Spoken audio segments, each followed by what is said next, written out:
여러분 반갑습니다. 이번 영상은 로맨스 스캠이랑 설거지 결혼, 이 유사점에 대해서 한번 이야기해 보려고 합니다. 제가 로맨스 스캠 관련된 영상을 보다가 문득 떠오르는 게 있었습니다.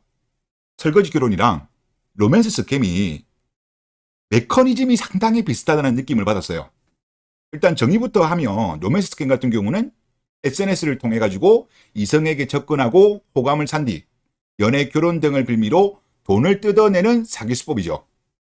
설거지 결혼 같은 경우는 젊을 때 화려하게 연애한 여자가 전성기가 지난 이후 연애 경험이 없고 공부만 열심히 한 순진한 남자를 꼬셔서 경제적인 안정을 취하려는 결혼 형태죠. 사랑 없는 조건 결혼, 이게 대다수죠.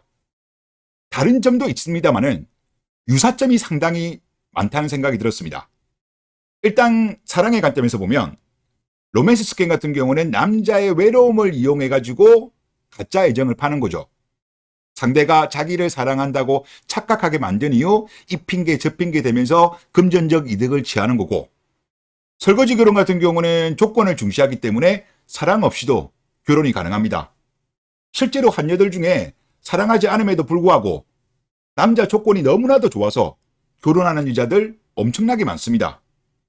약간의 이런 차이점은 있습니다만은 둘의 공통점은 뭐다? 진정한 사랑은 없는 거죠.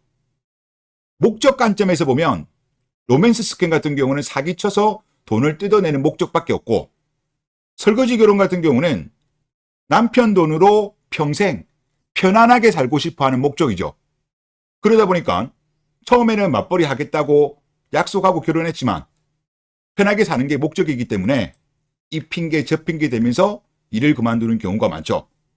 그리고 경제적인 조건을 중시해서 결혼했기 때문에 남자가 경제적으로 힘들어지면 이혼을 쉽게 결정합니다.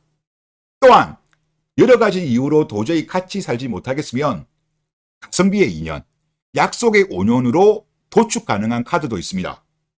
그리고 피해자의 착각 측면에서 보면 두 경우 모두 속은 거죠. 나를 사랑하는구나라는 한상에 빠져가지고 한쪽은 돈을 사기당하고 한쪽은 퐁퐁이의 삶을 살게 되는 거죠.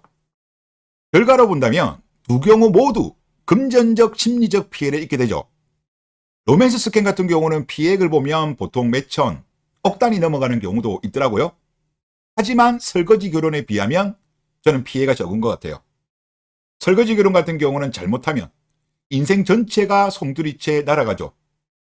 그리고 본인의 재산도 엄청나게 타격을 받고 이혼한 이후에도 양육비, 또 아이도 양육권도 뺏기는 경우도 많고, 심지어 본인의 부모님의 재산도 특유재산임에도 불구하고 도축되죠. 그러니까 설거지 결혼 한번 잘못하면 인생이 송두리째 날아가는 거예요. 확연하게 다른 점이라고 한다면 설거지 결혼 같은 경우는 합법이죠. 정상적인 결혼으로 사회에서 인식하기 때문에 법적 처벌이 불가능합니다. 그런데 두 현상은 모두 사람의 애정을 이용해가지고 착취했다는 유사점이 있는 것 같아요. 그리고 제가 요즘 챗GPT를 계속적으로 주겔 이론을 학습을 시키는 게 있습니다. 지금 제가 몇 달 동안 계속적으로 학습을 시키고 지금은 상당히 성능이 좋아졌는데, 저도 이거 관련해가지고 너는 어떻게 보느냐고 한번 질문을 하니까 이렇게 답변하더라고요. 설거지 결혼은 사회적으로 용인된 장기적 형태의 로맨스 스캠으로 볼 수 있습니다. 이렇게 보더라고요. 저도 이런 생각이 들었고, 챗GPT도 주겔 이론을 학습한 챗GPT도 이거는 장기적 형태의 로맨스 스캠이다. 불법은 아니지만, 사회가 용인하지만 이거는 문제가 있다라고 답변을 하네요. 아무리 사회적으로 법적으로 용인이 되지만 이거는 인간으로서 해서는 안 될 일이라고 생각해요. 뭐를 해줘도죠. 진정으로 사랑하지도 않으면서 본인이 편하게 살고자 결혼하기 전에 사랑하는 척 상대방을 속인다? 이거 사기입니다. 그런데 한국 여자들은요, 이것에 대해서 제의식을 가지고 있지 않습니다. 도덕 불감증이죠.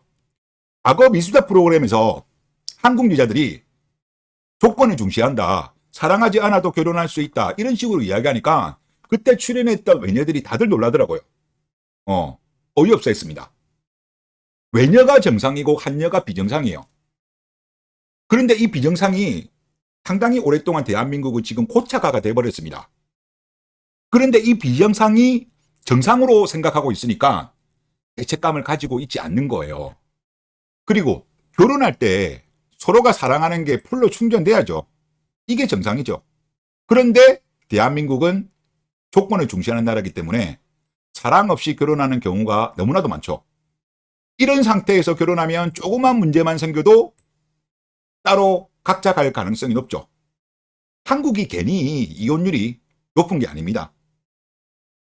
정리하면 설거지 결혼은 상대방을 속여서 경제적인 이익을 취하려는 측면에서 이거는 장기적 형태의 로맨스 스캠으로도 볼 수 있는 것이 아닌가, 그런 생각이 들고요. 그리고 사랑 없는 조건 결혼에 대해서 죄책감을 가져야 된다. 대한민국 여자들은 지금 보면 이게 비정상인데 정상이라고 생각한다니까요. 주변의 조언도 그렇게 해요.